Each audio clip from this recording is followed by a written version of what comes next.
যার ঈমান যত মজবুত তার জীবনে পরীক্ষাও তত বেশি। চিল্লায় বলেন ঠিক কিনা? তাহলে মুমিনরা, বিশ্বাসীরা, আমরা কি পরীক্ষা বিপদ আপদে ভয় পাই? না, মুমিনরা বিপদে ভয় পায় না, তারা হতাশ হয় না, সুবহানাল্লাহ, তারা নিরাশ হয় না। বিশ্বাসীরা হাল ছেড়ে দেয় না, তারা ভরসা রাখে একজনের উপর। চিল্লায় বলতে হবে তিনি কে? কারণ মুমিন জানে the grief isn't permanent, the test isn't permanent, the struggle in our life isn't permanent. আমাদের জীবনের দুঃখ, কষ্ট, struggle এগুলো পার্মানেন্ট নয়। After every difficulties there is an ease.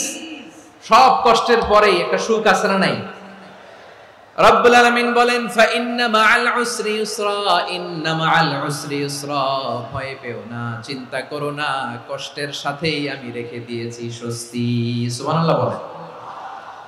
মুমিন জীবনে বিপদ যত বেশি, কষ্ট যত বেশি, তার সামনে সফলতা তার চেয়েও বেশি। কারণ বিশ্বাসীরা জানে রাত্রি যত গভীর হয়, সুবহে সাদিকের সময় তত আগাতে থাকে। গর্ভবতী নারীর পেটের ব্যথা যত বাড়তে থাকে, ঘরে নতুন মেহমান আগমনের সময় ঘনাতে থাকে। মুমিনদের উপর বিপদ, অত্যাচার, আপদ, পরীক্ষা যত বাড়তে থাকে, কালেমার পতাকা উড্ডয়নের সময় কাছে আসতে থাকে। বিশ্বাসীদের এগুলো হিসাব মিলানো অনেক আগে, এগুলো অনেক আগে হিসাব মিলানো। দুঃখের আধার শেষে সুখের আলো মিটি মিটি হাসে। চিল্লায় বলেন ঠিক কিনা? পরীক্ষা যত বেশি, কষ্ট যত বেশি, সুখের সময় তত কাছাকাছি। চিল্লায় বলতে হবে ঠিক কিনা? এজন্য মুমিন জীবনে পরীক্ষা বেশি, মুমিনদের হতাশা নাই। মুমিনরা নিরাশ হয় না, হতাশ হয় কাফিররা। মুমিনরা কখনো হাল ছেড়ে দেয় না, মুমিনরা ভরসা রাখে একজনের উপর, তিনি কে? তাহলে আমার প্রিয় পটুয়াখালীবাসী, বিপদ থাকবে, পরীক্ষা থাকবে, এই বিপদ থেকে আমাদেরকে উদ্ধার করবেন একজন, তিনি কে? আমরা শুধু আল্লাহর উপরই ভরসা রাখবো, চাইবো একজন সত্তার কাছে। আওয়াজ করে বলুন তিনি কে? একজন সত্তার কাছে চাইবে। বিশ্বনবী ওনার চাচাতো ভাই আব্দুল্লাহ ইবনে আব্বাস রাদিয়াল্লাহু তাআলা আনহুকে বললেন, ইয়া আব্দুল্লাহ ইবনে আব্বাস, হে আব্দুল্লাহ ইবনে আব্বাস, ইদা সাআলতা ফাসআলিল্লাহ, যখন চাইবে আল্লাহর কাছে যাও। ও আব্দুল্লাহ, যখন চাইবা আল্লাহর কাছে চাও। ওয়া ইদা ইসতাআনতা ফাসতাইন বিল্লাহ, যখন সাহায্য চাইবা আল্লাহর কাছে ফরিয়াদ করো। জেনে রেখো ও আব্দুল্লাহ, ওয়া'লাম আন্নাল উম্মাতা লাউ ইজতামাআত আলা আন ইয়ানফাউকা বিশাইইন লাম ইয়ানফাউকা ইল্লা বিশাইইন ক্বাদ কাতাবাহু আল্লাহু লাক। ও আব্দুল্লাহ, জেনে রেখো, মনে রেখো, গোটা বিশ্বের সবাই মিলে যদি তোমার উপকার করতে চায়, ততটুকুই তারা করতে পারবে যতটুকু আল্লাহ তোমার নসিবে সেটা লিখে রেখেছে। ঠিক কিনা বলেন? আর যদি গোটা বিশ্বের সবাই মিলে তোমার বিরুদ্ধে কনস্পাইরেসি করে, ষড়যন্ত্র করে, গোটা বিশ্বের সবাই মিলেও যদি তোমার ক্ষতি করতে চায়, ততটুকুই শুধু পারবে যেটা আল্লাহ তোমার জন্য বরাদ্দ রেখেছে। যতটুকু আল্লাহ তাআলা তোমার জন্য বরাদ্দ রেখেছে অতটুকুই ক্ষতি করতে পারবে, আর এক চুল বেশিও করতে পারবে না, কমও করতে পারবে না। চিল্লায় বলেন ঠিক কিনা? এজন্য আমরা চাইবো কার কাছে? সব সময় আমরা আল্লাহর কাছে চাইবো, বিপদে আপদে, সুখে দুঃখে, সচ্ছল অবস্থায় অসচ্ছল অবস্থায়, পরাজয়ের সময় বিজয়ের সময়, সব সময় আমরা ভরসা রাখবো কার উপর? সবাই বলুন। একদল লোক আছে যারা বিপদে পড়লে আল্লাহরে ডাকে, বিপদ আসলে আল্লাহরে ডাকে, বিপদ নাই আল্লাহও নাই।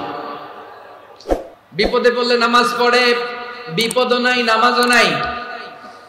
বিপদে পড়লে জিকির করে, বিপদ যখন চলে যায় ওদের জিকিরও বন্ধ হয়ে যায়। এরকম আছে না নাই? কিছু লোক দেখবেন পরীক্ষা আসলে নামাজ পড়ে, দেখবেন পরীক্ষার সময় নামাজ পড়ে, পরীক্ষাও নাই নামাজও আছে। এরকম কিছু লোক আছে অসুস্থ হলে আল্লাহরে বড্ড ভালোবাসে, আল্লাহরে খুব ডাকে। অসুস্থ হইলে অসুস্থতাও নাই, আল্লাহ স্মরণও নাই। দেখবেন কিছু লোক নির্বাচন আসলে খুব আল্লাহওয়ালা হয়ে যায়, তখন দেখবেন মাথার মধ্যে হেজাব লাগায়, পাঞ্জাবি লাগায়, আল্লাহওয়ালা হয়ে যায়। নির্বাচনও নাই, এরপরে আল্লাহর কথাও নাই। আছে না নাই? না, এরকম হওয়া যাবে না। সব সময় আমরা আল্লাহরে ডাকবো, বিপদে আপদে সব সময়। ভরসা রাখবো আমরা একজনের উপর। আওয়াজ করে বলেন তিনি কে?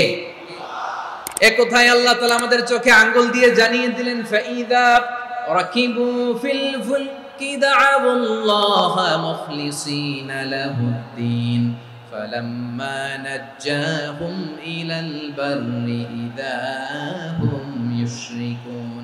আল্লাহ বলে একদল লোক আছে, তারা যখন নৌযানে চড়ে, জলযানে চড়ে, সাগরের মধ্যে যখন জাহাজে চড়ে, লঞ্চে চড়ে, তারা যখন তুফানের সম্মুখীন হয় তখন তারা আল্লাহরে বড্ড বেশি ডাকে, একান্ত ভাবে ডাকে, বিশুদ্ধ চিত্তে ডাকে। আবার তুফান থেকে তাদেরকে সেফ জোনে নিয়ে, নিরাপদ জোনে নিয়ে যখন বন্দরে আমি আল্লাহ তাদেরকে ভিড়িয়ে দেই, ওই লোকগুলো আবার আমি আল্লাহর সাথে শিরিক করে। এরকম আছে না নাই? জাহাজে উঠছে, সাগরের মাঝখানে তুফান, ওই সময় দেখবেন আল্লাহ কারে কয়। এই কথা তো আপনাদেরকে বোঝানো সহজ, আপনারা তো নদীর দেশের মানুষ। আচ্ছা, লঞ্চে উঠে তুফানের সম্মুখীন হয়েছেন, জলোচ্ছ্বাস, সবাই আমার বলার দরকার নাই, বলেন। মাঝ নদী, তুফান, জলোচ্ছ্বাস, জলের মধ্যে উচ্ছ্বাস, ঢেউ, টর্নেডো, সাইক্লোন, মেঘের ঘনঘটা, পরিবেশ ঘুটঘুটে অন্ধকার, লঞ্চ একবার এদিকে আরেকবার ওইদিকে, ভিতরে কি অবস্থা হয় বলেন তো? তখন মুসলিম আল্লাহর ডাকে, হিন্দু আল্লাহর ডাকে, ঠিক কিনা বলেন? আস্তিক আল্লাহর ডাকে, নাস্তিক আল্লাহর ডাকে, ঠিক কিনা? লঞ্চের ভেতর, স্টিমারের ভেতর কান্নারে রোল পড়ে যায়, চিৎকারের রোল পড়ে যায়, সবার মুখ দিয়ে শুধু একটা আওয়াজ, লা ইলাহা লা ইলাহা